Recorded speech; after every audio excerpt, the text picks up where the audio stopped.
Here we go. Welcome back to the show as we sit here on the 85th N.y.a show, coming here for you guys. Let's hop right into what we got going on this week.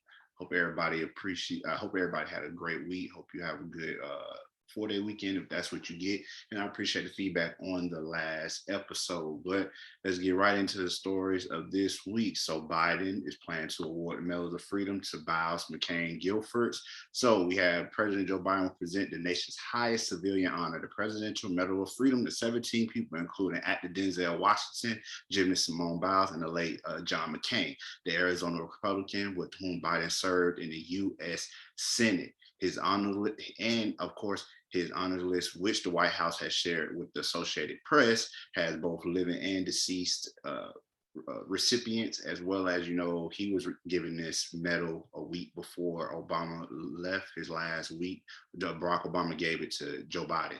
And here we are, the honorees who received the medals from Biden have overcome significant obstacles to achieve impressive accomplishment in arts and sciences, dedicated their lives to advocating for most vulnerable among us, and acted with bravery to drive change in their community across the world with blazing trails for generations to come. That's what the White House said. And I can appreciate it because people like Denzel, Simone Biles, those are people who I feel like have done great, extraordinary things with Black people with their life and their time here in this world and in this country. So I think that they should be receiving it. If you look at pictures through on this website, I'm gonna put a link up, of course. If you look through the other recipients, I don't know everybody as well. I see Steve Jobs is on that list, John McCain, things of that nature. Of course, I would also like him to extend to condemn what went on with that young lady between the FBI not responding back to me properly in the story I did a couple weeks ago with Simone Biles and the other young lady gymnasts who were abused by the doctor, and they have $1 billion lawsuit going up against the FBI.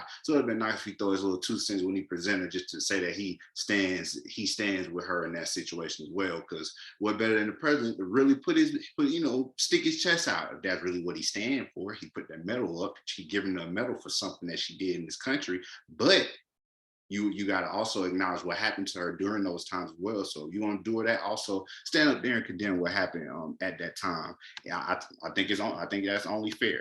I think that's only fair. Now, I want to also speak on this story here with the young mom gunned down in NYC. She made multiple domestic violence complaints. So basically what we have here, next story, Azealia Johnson, she was 20, reportedly told cops about ongoing abuse, but no arrests were made. The young woman was fatally shot Wednesday night on Manhattan's Upper East Side while pushing her 3-month-old baby in a stroller. She was a high school track runner who hoped to become a nurse, according to her relatives.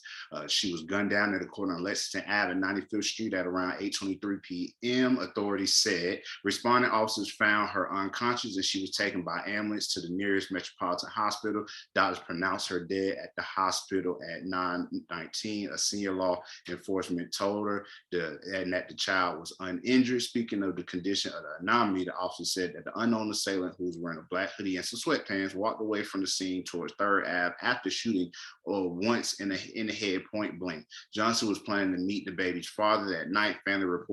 That's what the family reportedly told the police. Right now, no suspects have been arrested at this time. I want to say RIP to this young lady, and of course, the violence that continues to go on every day across the nation and in our neighborhoods and in our community. Of course, we can never condone domestic violence, and it's so many different people going through it in this country. And these different scenarios like this are real tricky because there's no telling who that was. That young lady had reached out to the police in more than one occasion against more than one person. So I wish that there could have been a little bit more done to protect this young lady. Obviously, the person who did this to her didn't really care about the situation as they did it right in front of her 3-month-old child. Like I said, people walk around here heartless, dog. I also think that, whoever those dudes that she was dealing with, they need to get some counseling. They need to get some check, they need to be checked on. If them brothers still out there, y'all need to get some help. No reason to be going back and forth having domestic dispute with these women out here.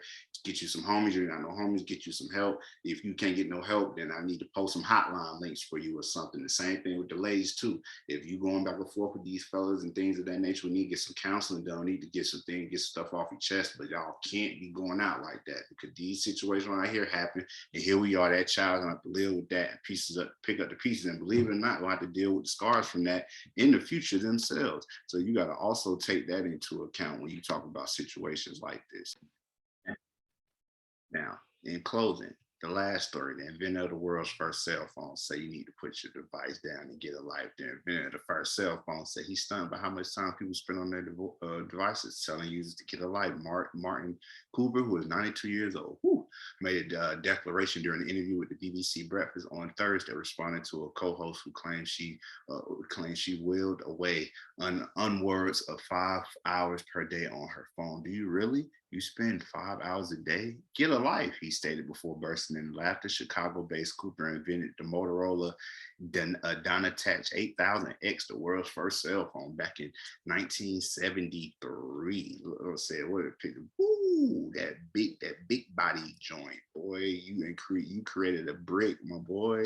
But basically, I can understand where it coming from. Different things, video games, a lot of things keep people attention. It's not just cell phones. And obviously the things that before this point, when Buddy came out, you didn't even get individual phone numbers. You got like an office number, a desk number, and like a house number. Those were the only kind of numbers that were out at the time.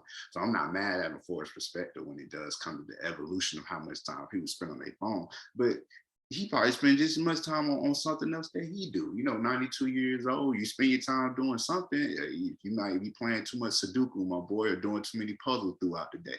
I'm not quite sure, but I really think that the first cell phone was like landmark, and it kind of got us to where we at now. The Steve Jobs and Bill Gates and things of that nature. People came blazing down that trail, but you got to appreciate things like this and the perspective of these people, because they come from a time when none of that was the norm. Like you said, they went from having you in your home on it, and they had you in your phone, a phone in the car or something like that. But he said, I wanted to make something that was just big enough. Like I said, he made a brick, but he wanted to make something that was just big enough to go between here and here, so that you can talk, have your conversation, and do your thing. So what do you guys think about my story this week? Number one, I say Biden plans to give out some medal and some medals of freedom and things of that nature to Denzel, Simone Biles. Like I say, he should also put his stamp behind something real, put some real stuff on that, as well as our story of condolences to the family of that young lady that lost her life up there in New York, as well as what do you feel about that first cell phone? Do you see it as a brick, and what do you feel about his comments? Do we spend too much time on our phone or not? It's the N.y.a show,